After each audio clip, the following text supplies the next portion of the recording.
আসসালামু আলাইকুম রহমতুল্লাহি বারাকাতু। আজকে আপনাদেরকে দেখাবো অ্যালোভেরা চারা কিভাবে রোপণ করা হয়। এই যে প্যাকেটে আমি অ্যালোভেরা চারা রোপণ করেছি। আমার ছাদ বাগানে অ্যালোভেরা চারা আমি দিয়েছি। এই অ্যালোভেরা চারা আপনারা সহজভাবে ছাদে রোপণ করতে পারবেন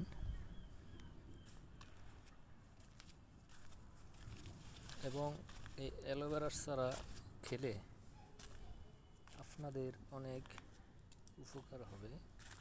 যে এদিকে দেখুন অ্যালোভেরা চারা খুব সুন্দর করে রোপণ করে রেখেছি।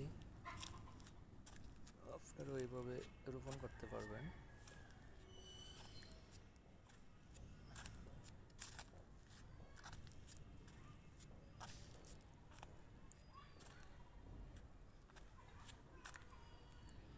অ্যালোভেরা চারা আপনারা ছাদে রোপণ করতে পারবেন।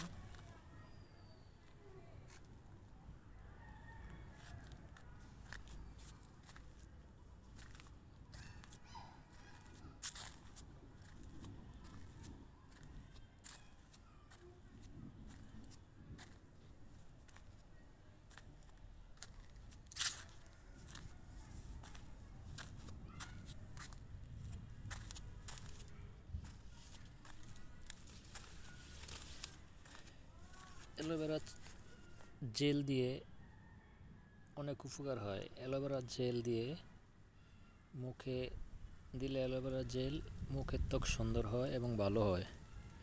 অ্যালোভেরা জেল মাথায় দিলে